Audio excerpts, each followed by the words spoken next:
prochaine, c'est la semaine de méditation en tout genre. Et aujourd'hui, je suis en live interview avec Stéphane Cole du compte Instagram Pure Sound Experience. Est-ce qu'il est là? Il est là.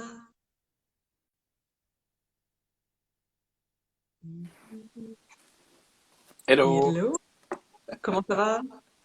ça va bien et toi, tu m'entends, c'est bon? Oui, nickel, je t'entends Ok, nickel. super. C'est la première fois que je fais un live sur Instagram. Alors, Allez, il y a une première pour tout. ouais. Alors, aujourd'hui, on est en live ensemble pour découvrir qui tu es et comment tu vas intervenir la semaine prochaine dans notre semaine de méditation en tout genre. Donc, ma première question, c'est est-ce que tu peux te présenter? Qui es-tu? Qu'est-ce que tu fais dans la vie? Ok. Bah déjà, merci pour ton invitation. Et, Mhm. euh, et donc, qui je suis? Bah, tout simplement, je partage des choses sur Internet.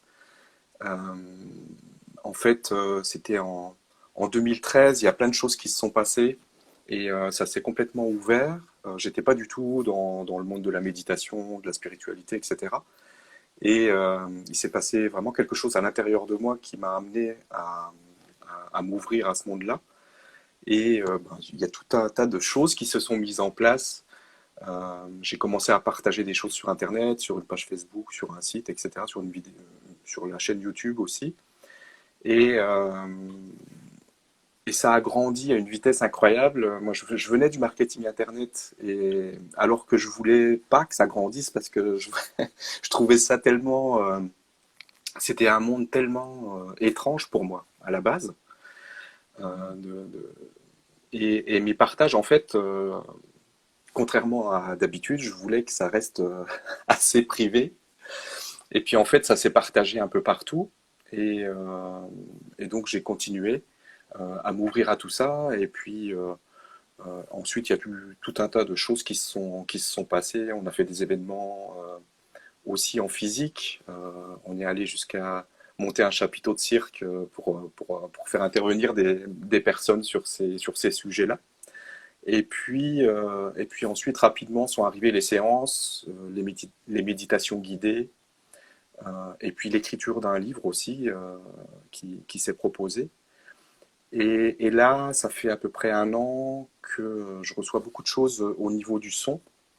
Et donc, je commence à partager au niveau du son des séances de sonovibration originelle. C'est des séances vraiment spécifiques où il y a de la géométrie sacrée du son, etc. Et donc je continue à faire des méditations guidées aussi et des partages autour du livre, du contenu du livre sur, euh, sur Internet. Voilà. Ok, du coup, tu nous as dit qu'en 2013, il s'est passé quelque chose en toi, du coup, il y a eu un Oui. déclic. Est-ce que tu peux nous en dire un petit peu plus? Oui, alors moi j'étais pas du tout, je croyais pas en Dieu, je croyais en rien du tout. Et j'étais complètement dans le monde matériel, j'étais dans le marketing sur Internet. Et donc c'était complètement en dehors de mes croyances, de tout ce que je pouvais croire. En fait, c'était après mes 2 mois de vacances de l'été, quand j'ai voulu reprendre mes activités de marketing, bah, ça résonnait plus, ça passait plus. Et j'arrivais plus pourtant j'aimais ça, mais j'arrivais plus du tout à me remettre dedans. Et je sentais que quelque chose d'autre arrivait, mais je savais pas du tout quoi. Et c'est une personne, c'est un de mes associés en fait qui m'a donné un lien sur un site d'information sur la spiritualité, etc. Et là, alors qu'il ne sait même plus pourquoi il m'a donné ce lien. C'est vraiment des synchronicités incroyables. Et donc j'ai commencé à lire un article et contrairement à tout ce que je pouvais croire avant, ça m'a parlé et ça m'a ouvert à autre chose. Et là j'ai commencé à dévorer tout un tas d'articles, de vidéos. Et puis après j'ai commencé à partager les articles que je lisais, que je trouvais intéressants sur une page Facebook. Et là, c'est parti, quoi. Ça s'est ouvert dans tous les sens. Et, et voilà. Ok. Est-ce que tu dirais que la méditation, pour toi, c'était la porte d'entrée vers la spiritualité? Oui, parce que c'est venu tout de suite. En fait, la méditation était venue avant que ça s'ouvre euh, à ce niveau-là. J'avais commencé à méditer et pour me détendre, pour me relaxer. Et après, il y a tout un monde qui s'est ouvert en fait. Et donc ça c'est alors que je le voulais pas, je le souhaitais pas à la base. C'était pas quelque chose qui était issu de ma volonté. Mais le fait effectivement de méditer, ça a ouvert les portes à autre chose, à un autre monde et à une autre vision du monde. Et c'est vraiment quelque chose de- d'excellent, de particulier. Au début, c'était un peu perturbant, mais puis rapidement, après, ça s'est installé. Il n'y a plus de, de peur ou de quoi que ce soit par rapport à tout ça. Hmm. Du coup, tu nous as dit que tu t'es spécialisé un peu plus vers le son, surtout Oui. avec le compte Instagram Pure Sound Experience. Et tu nous as parlé de géométrie sacrée. Qu'est-ce que c'est? En fait, il y a tout un. La géométrie sacrée, ce sont des, comme le nombre d'or, ce sont des nombres qu'on retrouve partout dans la nature, euh, qui sont la base de tout notre univers en fait. Et donc c'est ce qu'on appelle la géométrie sacrée. Il y a tous ces nombres, le nombre d'or, etc. La spirale d'or qui est basée sur le nombre d'or. Et en fait, l'invitation des guides a été à ce moment-là de proposer, de faire tourner les sons selon cette spirale d'or et de faire tourner les sons comme ça. C'est pour ça qu'il est demandé d'avoir des écouteurs ou un casque pendant les séances pour vraiment profiter pleinement du son qui se déplace. On a cette sensation du son qui se déplace dans la tête. Ça apporte quelque chose de particulier. Euh, Ça tourne en fait autour de la glande pinéale. Il a fallu que je fasse des recherches et tout pour savoir exactement où se trouvait par rapport aux oreilles, la glande pinéale, etc. Et, euh, et donc on fait tourner le son comme ça autour de la glande pinéale et ça fait une sorte de massage aussi de la glande pinéale et ça ouvre la porte. Justement, ça facilite l'ouverture euh, à un autre monde, à d'autres visions, à une autre compréhension du monde. C'est vraiment intéressant. Ok. C'est vrai. Du coup, moi j'ai testé. Donc avec mon casque, on a vraiment l'impression que quelqu'un est en train de tourner autour Ouais, de nous et faire de la musique qui se déplace. C'était assez pas perturbant, mais on plonge dans un monde parallèle, disons. ouais. Je me demandais, du coup là, quand je suis chez moi avec mon casque, c'est comment dire assez facile, mais en présentiel, comment ça se passe? Alors en présentiel, pour l'instant, j'ai juste commencé à faire des concerts avec tous les instruments que j'ai. J'ai beaucoup d'instruments, mais bientôt je vais faire en présentiel avec des haut-parleurs en fait, qui vont être mis, positionnés pour avoir cet effet stéréo et pouvoir faire tourner le son aussi en présentiel. Donc là, c'est pas encore effectif, mais c'est pour bientôt. Je pense en juillet, ça devrait être OK. Ok. Du coup, pour revenir à la semaine prochaine, qui est la Ouais. semaine de méditation en tout genre, qu'est-ce que tu vas nous proposer? Alors, il y a deux choses. Il y a une méditation guidée sur la paix, qui est issue du programme complet qu'il y a autour du livre Se libérer et vivre la magie de la vie. Donc, il y a plusieurs pratiques guidées qui sont proposées. Et donc là, on en a sorti une pour pouvoir la mettre à disposition lors de cette semaine spécifique.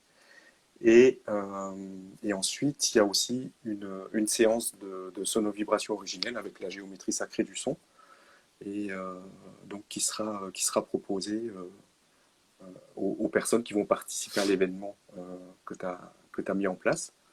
Et donc c'est une séance qui a été faite, c'est la première séance en fait qui a été offerte aux personnes qui avaient acheté l'album de massage sonore que j'avais déjà mis en place.